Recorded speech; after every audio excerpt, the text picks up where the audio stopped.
ఓం శ్రీ గురుభ్యో నమః. హరి ఓం. గం గణపతయే నమః.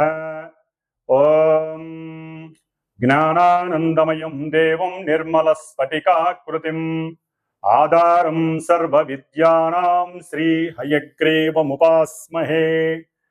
ఓం శరదిందు సమాకారే పరబ్రహ్మస్వరూపిణే వాసరాపీఠనిలయే సరస్వతీ నమోస్తుతే. ఆదిత్యాయ చ సోమాయ మంగళాయ బుధాయ చ గురుశుక్రశనిభ్యశ్చ రాహవే కేతవే నమః. నవగ్రహ దేవతాయే నమో నమః.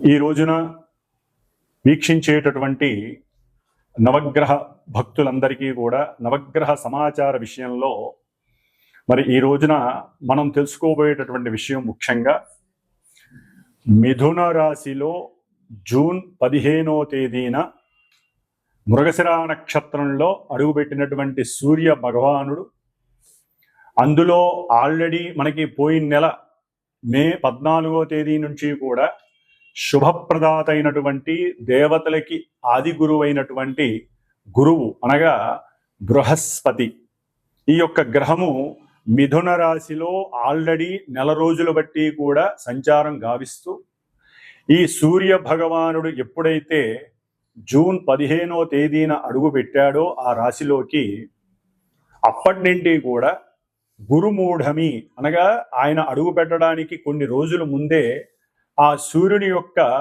శక్తి అనగా ఆ యొక్క కిరణాల యొక్క వీక్షణ గురుని యొక్క వీక్షణలను అడ్డుకొని గురుమూఢమిగా మనకి తెలియజేయబడుతోంది శాస్త్రం.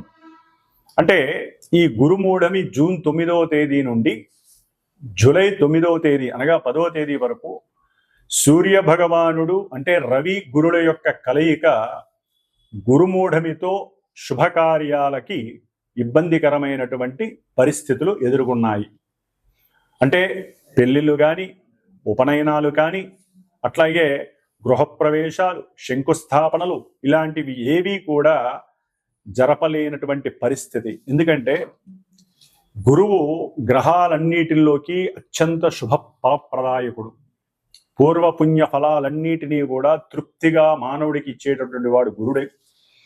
మరి ఈ రవి మిగతా గ్రహాలన్నిటినీ కూడా మనం నివసిస్తున్నటువంటి భూమిని కూడా తన చుట్టూ చక్కగా తిప్పుకుంటూ తన యొక్క ఆకర్షణ శక్తితో, ఎందుకంటే సూర్య భగవానుడి యొక్క అంతరంలో ఒక చిన్న సూక్ష్మమైనటువంటి బిందువు దగ్గర గాయత్రీదేవి నివాసం ఉంటుందని శాస్త్రవచనం. అందుకని ఆ సూర్యుని యొక్క శక్తి తట్టుకోలేక అన్ని గ్రహాలు కూడా మూఢత్వాన్ని పొందుతాయి, అంటే బలాన్ని కోల్పోతాయి అని అర్థం. వాటిల్లో ముఖ్యంగా గురువు, అట్లాగే శుక్రుడు చాలా విశేషమైనటువంటి శుక్రమూఢమి, గురమూఢమి అనేటటువంటిది మనకి సంవత్సరంలో 2 సార్లు 1 సారో వస్తూ ఉంటాయి. శుభకార్యాలు ఏవి జరపరు. మరి అలాంటి సూర్యుడు, ఈ సూర్యుడు ముఖ్యంగా అధికారాన్ని, అట్లాగే కీర్తిని, హోదాన్ని, ఉద్యోగ దర్పాన్ని, ఉద్యోగ బాధ్యతలను, అట్లాగే పితృశాసనాన్ని అంటే తండ్రి యొక్క ఆశ్రయాన్ని కానీ, తండ్రి యొక్క ఆదరణని కానీ, పితృసేవా మార్గాన్ని కానీ, అట్లాగే హోదా, అట్లాగే కార్యశీలుడు అంటే ఎటువంటి కార్యాన్నైనా సరే అచంచలంగా, నిర్మోహమాటంగా, ముక్కుసూటిగా నిర్వర్తించేటటువంటి వాడు సూర్య భగవానుడు. కాబట్టి ఈ అధికారానికి ప్లస్ మనకి అంతరిక్షంలో గ్రహాలన్నిటికీ రారాజైనటువంటి ఈ సూర్య భగవానుడు ధనాన్ని, కుటుంబ సౌఖ్యాన్ని, సంతాన కారకత్వాన్ని, వివాహ యోగ్యతలని, అట్లాగే సనాతన సాంప్రదాయాలను, గౌరవాన్ని, ఏ విషయాన్నైనా సరే అఖండంగా వృద్ధిని చేసేటటువంటి ఈ గురువు అనగా బృహస్పతి గ్రహము, ఈ 2 గ్రహాలు కూడా మనకి మేషరాశి నుంచి 3వ స్థానమైనటువంటి విక్రమ స్థానము, పరాక్రమ స్థానము అంటారు. ఈ యొక్క స్థానంలో రవికి చాలా విశేషమైనటువంటి సౌఖ్యకరం ఈ యొక్క క్షేత్రం. ఎందుకంటే ఇది మిత్రుడు, రవికి మిత్రుడైనటువంటి బుధుడు యొక్క క్షేత్రము. కానీ గురుడికి మాత్రము ఈ యొక్క క్షేత్రము శత్రుక్షేత్రము. అతను అంత కంఫర్టబుల్గా అక్కడ ఉండలేడు, సౌఖ్యకరంగా ఉండలేడు. అంటే ధనపరంగా కానీ అతను ఇచ్చేటటువంటి శుభాలకన్నిటికీ కూడా గురుడు కొంత ఇచ్చేటటువంటి పరిస్థితుల యొక్క స్థాయి కొంచెం తగ్గే అవకాశం ఉంటుంది. ముఖ్యంగా రవితో కలిసినటువంటి ఈ గురుడు ఈ మిథున రాశిలో ఉండటం ద్వారా కొంచెం ఇంకా పటుత్వాన్ని కోల్పోయి గురుమూఢమి ద్వారా గురుడిచ్చే ఫలితాలలో కొంత కాంప్లికేషన్స్ ఉంటాయి. అట్లాగే కొన్ని ఇబ్బందికరమైనటువంటి పరిస్థితులు కూడా తలెత్తుతూ ఉంటాయి. మరి ఈ వ్యాపార క్షేత్రమైనటువంటి ఈ యొక్క మిథున రాశిలో రవి మరియు గురుడు రెండు కూడా మిత్రగ్రహాలు, అతిమిత్రగ్రహాలు. సూర్యుడికి గురుడికి కూడా మిత్రత్వం చాలా ఎక్కువ. మరి ఈ రెండు మిత్రగ్రహాలు ఈ బుధరాశిలో వ్యాపార క్షేత్రము అంటే లావాదేవీలు, వ్యాపారంలో ఎటువంటి లావాదేవీలైనా సరే ఈ యొక్క క్షేత్రంలో ధనకారకుడైనటువంటి గురుడు, అధికారాన్ని నాయకత్వాన్ని కలిగినటువంటి రవి, ముఖ్యంగా అది ఆ అధికారం అంటే అది పారిశ్రామికవేత్తలు కావచ్చు, లేదా రాజకీయ రంగంలో నిపుణులు కావచ్చు, రాజకీయ రంగంలో చతురతని చేసేటటువంటి పెద్ద పెద్ద నాయకులు కావచ్చు, ఏ పోస్ట్లో ఉన్నటువంటి వాళ్ళైనా సరే, అట్లాగే ముఖ్యంగా న్యాయస్థాన జడ్జీలు కావచ్చు, టీచర్లు కావచ్చు, వ్యాపారాన్ని ఈ సమయంలో సద్వినియోగం చేసుకునేటటువంటి వారు ఎవరైనా సరే ఈ రవి గురుల్ని ఏ విధంగా ఆరాధిస్తే మంచి జరుగుతుంది, శుభప్రదం అవుతుంది. ఈ నెలన్నాళ్ళు కూడా అంటే జూన్ 15వ తేదీ నుండి జూలై 15వ తేదీ వరకు 16వ తేదీ వరకు కూడా ఈ రవి గురుల యొక్క సంగమం అనేటటువంటిది, గురుమూఢం పక్కన పెట్టండి, సంగమం అనేటటువంటిది మనకి మేషరాశ్యాదిగా మీనరాశి పర్యంతం వారు ఉన్నటువంటి స్థానాలను బట్టి, వారు ఉన్నటువంటి మరి నక్షత్రాన్ని బట్టి, అట్లాగే వారికి ఉన్నటువంటి ఆధిపత్య స్థానాలను బట్టి కూడా వారు ఎన్నో రకాలైనటువంటి ప్రభావాలని మన జీవితంలో ఈ నెల రోజులు కూడా చూపించే అవకాశం ఉంటుంది.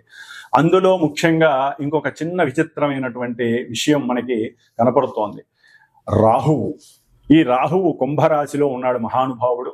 ఈ రాహువు తన యొక్క ఆ వక్ర దృష్టితో చక్కగా గురు మహానుభావుణ్ణి, మిథున రాశిని, వ్యాపార క్షేత్రాన్ని, ఇప్పుడు రవిని కూడా చూస్తున్నాడు రాహువు. గురుడు చూస్తే రాహు యొక్క నక్షత్రంలోకి మనకి మొన్ననే వచ్చాడు 14వ తారీఖున. అంటే గురుడికి రాహువుతో అత్యంత సంయోగ స్థితి నడుస్తోంది. దీనినే శాస్త్రరీత్యా గురు చండాలత్వ యోగము అని కూడా అంటారు. గురు చండాలత్వం మహాదోషప్రదం ఇది. అంటే సనాతన ధర్మాన్ని పక్కన పెట్టేటటువంటి తత్వం కలిగి ఉంటారు కొంతమంది జాతకులు. అట్లాగే ధనపరమైనటువంటి ఎన్నో అప్లికేషన్స్ అనేవి జరిగే అవకాశం ఉంటుంది. సెన్సెక్స్ షేర్స్ యొక్క విషయాలలో వృద్ధి జరిగే అవకాశం ఉంటుంది, కానీ కొంత వారి యొక్క జ్ఞానాన్ని కనుక సరిగ్గా యూజ్ చేయకపోతే మటుకు చక్కగా పతనం అయ్యేటటువంటి పరిస్థితి ఉంటుంది. ప్రపంచవ్యాప్తంగా ఈ యొక్క గురు చండాలత్వ యోగం అనేటటువంటిది షేర్ మార్కెట్ మీద కొంచెం ప్రభావితం చూపిస్తుంది అనుకోవటంలో తప్పు లేదు. అట్లాగే న్యాయస్థానాల్లో కూడా అబద్ధపు సాక్ష్యాల ద్వారా కూడా కొంతమంది తప్పు చేసిన వాళ్ళు బయటపడే పరిస్థితులు ఉంటాయి. దాని ద్వారా కూడా కొన్ని విపరీతమైనటువంటి పరిస్థితులు మనకు కనిపించే అవకాశాలు ఈ నెల రోజుల్లో కనిపిస్తున్నాయి. ముఖ్యంగా ఈ యొక్క మిథున రాశిలో రవి ఆరుద్ర నక్షత్రంలోకి వచ్చినప్పుడు, ఆల్రెడీ గురుడు ఆరుద్ర నక్షత్రంలో ఉన్నాడు, రవి చూస్తే కుజ నక్షత్రంలో ఉన్నాడు. ఈ కుజరాహువుల యొక్క సంయోగ స్థితి ఆల్రెడీ సింహరాశి కుంభరాశికి నడుస్తోంది. ఈ విధంగా ఈ యొక్క నక్షత్రాల యొక్క ప్రభావం వలన రవి గురులకి కుజరాహు కేతు గ్రహాలకి సంబంధం ఉండటం ద్వారా ఆర్థికమైనటువంటి విషయాలలో చాలా జాగ్రత్తగా ఉండాలి. అట్లాగే అధికారులు కొంచెం జాగ్రత్త వహించటం మేలు. ఎందుకంటే మనం చెప్పే ప్రతి మాట, ఎందుకంటే 3వ స్థానం మిథునం అనేటటువంటిది కమ్యూనికేషన్ వ్యవస్థకి సంబంధించినటువంటిది. అంటే ప్రపంచ దేశాల మధ్య కమ్యూనికేషన్ వ్యవస్థలో ఎన్నో ఒడిదుడుకులు కలిగే అవకాశం ఉంటాయి. ఈ రాయబారులు ఉంటారు, అంటే మధ్యవర్తిత్వం చేస్తూ ఉంటారు, విదేశీ రాయబారత్వం అంటారు. వీరు గనక ఒక మాట అటు ఇటు గనక పొల్లు పోతే ప్రపంచ దేశాలకే అరిష్టాన్ని సూచించేటటువంటి యోగంగా గురుచండాల యోగం కనబడుతోంది. అట్లాగే రాహువు యొక్క దృష్టి, గురువు యొక్క దృష్టి, ఆ అన్యోన్య పంచమ నమూకాల యొక్క దృష్టి కొంత అవయోగకరంగా మనం భావించాలి. కాబట్టి దీనికి తగ్గట్టుగా వారు ఎవరైతే కొన్ని రాశుల వారు ఉన్నారో ఆ రాశుల వారు ముఖ్యంగా ఈ నెల రోజులు కూడా ఎవరైనా సరే సాధ్యమైనంత వరకు ఈ గురు చండాలత్వం అందరికీ సంబంధించింది, గురువుకే పట్టింది చండాలత్వం రాహువు వలన. కాబట్టి ఈ చండాలత్వ దోషం పోవడానికి మహన్యాసపూర్వక ఏకాదశ రుద్రాభిషేకాలు కానీ, లేకపోతే శివాలయాలలో గురువారాల పూట, శనివారం పూట కానీ, ఆదివారం పూట కానీ రుద్రాభిషేకాలు, రుద్రార్చనలు చేయించుకోవటం, అట్లాగే కాశీ క్షేత్రమో శ్రీశైల క్షేత్రానికో వెళ్ళి దర్శన భాగ్యాన్ని చేసుకోవటం, అంటే శివుణ్ణి ఎక్కువగా ఆరాధించటం, ఓం శివాయ గురవే నమః అనేటటువంటి మంత్రాన్ని ఎక్కువగా స్మరణ చేయటం ద్వారా వీరికి కలిగేటటువంటి కొన్ని ఇబ్బందికరమైనటువంటి విపత్కరమైనటువంటి ఆటంకాలు, అట్లాగే కొంతమంది పెద్ద పెద్ద వాళ్ళ యొక్క వాళ్ళ నుంచి కలిగేటటువంటి ఇబ్బందుల నుంచి తప్పించుకునేటటువంటి అవకాశం ఎక్కువగా ఉంటుంది. కాబట్టి సూర్య గురులు, రవి గురులు మిత్రులు కాబట్టి దీని యొక్క ప్రయోజనం ఉంటుంది. వాళ్ళు ఉన్నటువంటి ఆధిపత్య భావాలను బట్టి కొంత అప్రయోజనకరమైనటువంటి పరిస్థితులు కూడా ఈ నెల రోజుల్లో కూడా కొన్ని రాశుల వారికి కనపడుతూ ఉంటాయి. కాబట్టి మేషరాశి నుంచి మీనరాశి వారి వరకు ఏ రాశుల వారికి ఈ రవి గురులు ఇక్కడ ఉండటం ద్వారా శుభాలు జరుగుతాయి, కొంతమందికి ఇబ్బందులు కలుగుతాయి అనేటటువంటి విషయాన్ని మనం చక్కగా తెలుసుకోగలిగితే గనక దానికి తగ్గట్టుగా పరిహారం ఆచరిస్తూ, సింపుల్ పరిహారాలు ఆచరిస్తూ మనం ఈ నెల రోజులు ఈ 2 గ్రహాలు ఇచ్చేటటువంటి ఫలితాలని ఆస్వాదిస్తూ మనం చేసుకునేటటువంటి చిన్న చిన్న పరిహారాల ద్వారా చక్కటి ప్రయోజనాన్ని అట్లాగే రవి ఆత్మశక్తిని ప్రబోధిస్తాడు. అంటే ఆత్మశక్తి ఎక్కడా కూడా నెగ్లెక్ట్ చేయడు. అంత ప్రణాళికల ద్వారా గురుడు కూడా ప్రణాళికాబద్ధంగా చక్కటి లోక జ్ఞానాన్ని ఆస్వాదించి ఆ లోక జ్ఞానాన్ని తను స్వీకరించి వెదజల్లుతూ ఉంటాడు. కాబట్టి ఇప్పుడు కొంచెం బలహీనంగా ఉన్నాడు కాబట్టి గురుడికి ఏం చేయాలో కూడా మనం చూద్దాం. గురువుకి సంబంధించినటువంటి స్తోత్రాన్ని అందరూ కూడా ముఖ్యంగా దత్త ఆరాధన చేయటం, గానుగాపూర్ దర్శనం చేయటం ద్వారా కూడా గురువు ఇచ్చేటటువంటి నెగిటివ్ ఫలితాలు లేకుండా గురు చండాలత్వ యోగ దోషాన్ని మనం ఉపసంహరించుకొని, అట్లాగే ఈ యొక్క రాహు చేత చూడబడుతున్నటువంటి రవి గురుల యొక్క దోషాన్ని పోగొట్టుకునేటటువంటి పరిస్థితి దుర్గాదేవి ఆరాధన చేయటం ద్వారా కూడా రాహుని ఉపశమనం చేయటానికి అవకాశాలు ఉన్నాయి. కాబట్టి సాధ్యమైనంత వరకు అందరూ కూడా దత్త కవచాన్ని కానీ, దత్తాత్రేయుడి యొక్క గురు చరిత్ర పారాయణని కానీ ఈ నెల రోజులు కూడా వీలుంటే రోజుకి 1 పావు గంట కేటాయించి చదివినట్లయితే ఈ గురుగ్రహ జాతకులు కానీ, అట్లాగే గురువు యొక్క రాశులకి సంబంధించిన వారు కానీ, గురు నక్షత్రాలైనటువంటి పునర్వసు, విశాఖ, పూర్వభాద్ర నక్షత్ర జాతకులు కానివ్వండి, ధనస్సు మీనరాశుల వారు కానివ్వండి, గురు మహర్దశలు, అంతర్దశలు, విదశలు జరుగుతున్న వారు జన్మలగ్న రీత్యా ఉన్నటువంటి పరిస్థితులను బట్టి ఈ గోచారంలో వారికి కొన్ని ఇబ్బందులు కలగడానికి అవకాశం ఉంటాయి. కొంతమందికి అదే అనుకూలమైనటువంటి పరిస్థితులు కూడా కలుగుతాయి. ఏదేమైనప్పటికీ గోచారం అనేటటువంటిది ఒక సూచన మాత్రమే తెలియజేస్తుంది. జన్మజాతకం అనేటటువంటిది దశలు, అంతర్దశలు, మనం పుట్టినప్పుడు ఉన్నటువంటి ఆ యొక్క గ్రహాల యొక్క స్థితిగతులు, ఉన్నటువంటి నక్షత్రాలని బట్టి అవి ఆడేటటువంటి ఆటలో ఈ యొక్క గోచారంలో మనం పావులం అవుతాము. కాబట్టి అప్పుడు జరిగేటటువంటి సిచ్యువేషన్స్ అన్ని రాసి పెట్టుంటాయి. కాబట్టి గోచారంలో అవి ఏ విధంగా జరుగుతాయి, వాటికి గురువుల ద్వారా అంటే మా ద్వారా సూచించబడినటువంటి పరిహారాలను ఏ విధంగా ఆచరించాలి, వేద మంత్రాలని మనం పట్టుకొని వేలాడాల్సిందే. వేద మంత్రోక్తంగా మాత్రమే గ్రహాలని ఉపసంహరించుకోవాలి. అంటే గ్రహాలు ఇచ్చేటటువంటి నెగిటివ్ రూల్స్ని, నెగిటివ్స్ని కూడా మనం పారద్రోలుకోవాలని వేదశాస్త్రం చెబుతోంది. కాబట్టి శాస్త్రంలో ఈ యొక్క జ్యోతిష్య శాస్త్రం కావచ్చు, మంత్రశాస్త్రం, ఇవన్నీ కూడా అనుసంధానం కలిగి అన్నీ కూడా మన యొక్క రక్షణ కోసమే మన యొక్క ఋషులు కానీ, పూర్వీకులు కానీ, దైవం కానీ మనకి ప్రసాదించినటువంటి వరాలుగా అందరూ తెలుసుకోవాల్సినటువంటి విషయం. కాబట్టి ఇప్పుడు మనకి మేషరాశి నుంచి మీనరాశి వరకు ఏ విధంగా మనకి రవి గురుల యొక్క అనుకూలతలు, ప్రతికూలతలు ఉంటాయో తెలుసుకుందాం. వృషభ రాశి వారికి ఈ జూన్ 15వ తేదీ నుండి కూడా జూలై 16వ తేదీ వరకు మిథున రాశిలో రవి మరియు గురుడు ఇరువురు మిత్రుల యొక్క సంయోగ స్థితి వలన కలిగేటటువంటి ఫలితాల గురించి కనుక మనం తెలుసుకోగలిగితే వృషభ రాశి వారికి పరిపూర్ణమైనటువంటి ధనయోగము కలుగుతోంది. ముఖ్యంగా ప్రభుత్వ రంగ సంస్థలకి సంబంధించినటువంటి భూములు ఏవైతే ఉన్నాయో, మరుగున పడిపోయి ఉన్నాయో, అవన్నీ కూడా వెలికి తీసి సరైనటువంటి సమయంలో ఒక రాష్ట్రం కావచ్చు, ఒక జిల్లా కావచ్చు, ఒక ఏదైనా గ్రామ పంచాయతీ వ్యవస్థ కావచ్చు, ఏ వ్యవస్థలోనైనా ముఖ్యంగా మన దేశంలో ఎక్కడైనా సరే మూలబడిపోయి ఉన్నటువంటి ఎన్నో రకాలైనటువంటి భూముల్ని చక్కగా అమ్మకానికి పెట్టి వేలం వేసి ఈ నెల రోజులు కూడా చక్కటి ఆదాయాన్ని వ్యాపారపరంగా ఏర్పాటు చేసుకునేటటువంటి స్థితి కలుగుతోందనే చెప్పుకోవచ్చు వృషభ రాశికి సంబంధించినటువంటి వారికి. అంటే ఆ యొక్క సంస్థల్లో ఎవరైతే ఉంటారో, రియల్ ఎస్టేట్కి సంబంధించిన వారు కావచ్చు, లేకపోతే ప్రభుత్వ రంగ సంస్థల్లో ఎవరైతే ఉంటారో వారికి సంబంధించినటువంటి వారు ఎవరైనా ఆ సంస్థల్లో ఉంటే అవి అమ్మటానికి అంతర్గతంగా, ఎందుకంటే రాహుతో ఇక్కడ వీరికి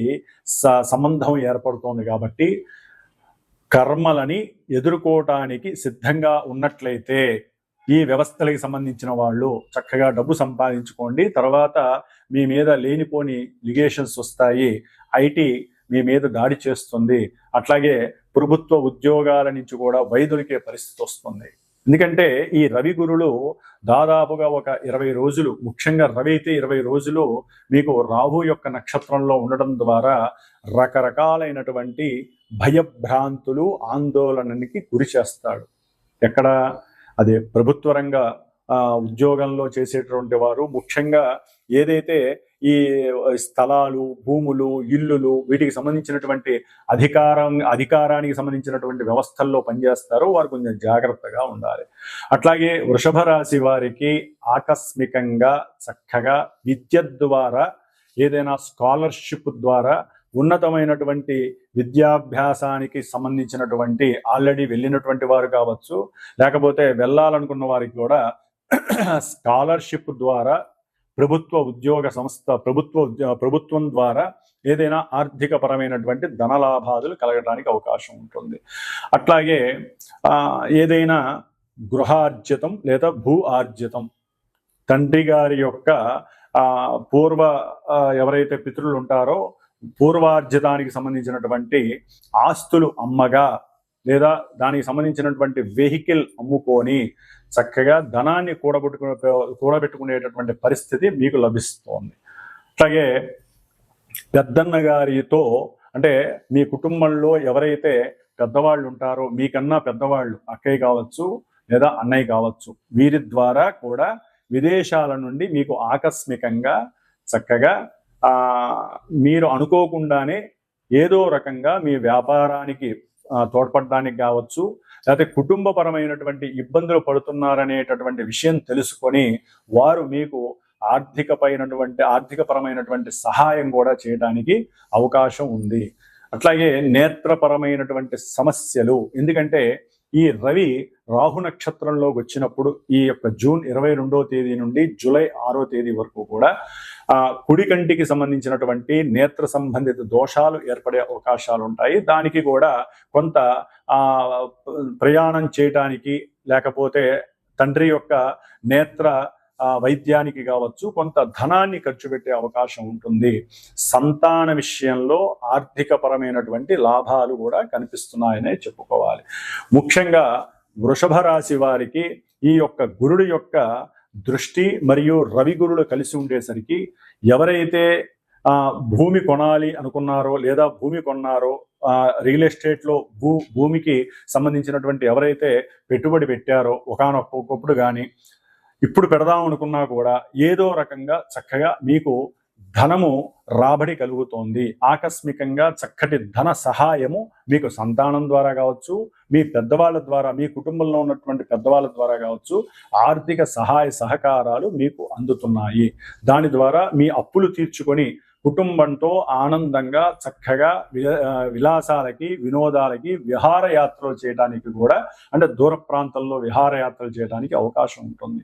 అయితే ఈ రవి గురుడు రాహు యొక్క నక్షత్రంలో ఉండటం ద్వారా మీరు చేసేటటువంటి వృత్తి విషయంలో అకస్మాత్తుగా కొన్ని ఇబ్బందికరమైనటువంటి చెదురుమదురు, ముఖ్యంగా ఫైనాన్స్ డిపార్ట్మెంట్ కానీ ఆర్థిక పరమైనటువంటి ఏ విషయంలోనైనా సరే చిట్టిపాట్లు వేసేవాళ్ళు కావచ్చు, లేకపోతే షేర్ మార్కెట్లో ఉన్నటువంటి వారు కావచ్చు, లేదా ఈ చిట్ ఫండ్కి సంబంధించినటువంటి వారు కావచ్చు, ఏదైనా సరే ఆర్థిక పరమైనటువంటి సంబంధిత విషయాలు సంబంధించి ప్రభుత్వానికి మీకు మధ్య సంయమనం లేకుండా పోయి కాస్త అంతర్గత విభేదాలు కలిగి కర్మ ప్రారంధం కలగడానికి అవకాశం ఉంటుంది. దాని ద్వారా మీ యొక్క కీర్తి ప్రతిష్టలు తొలగిపోతాయి, అట్లాగే అంతరించిపోయే పరిస్థితులు కూడా కలుగుతాయి.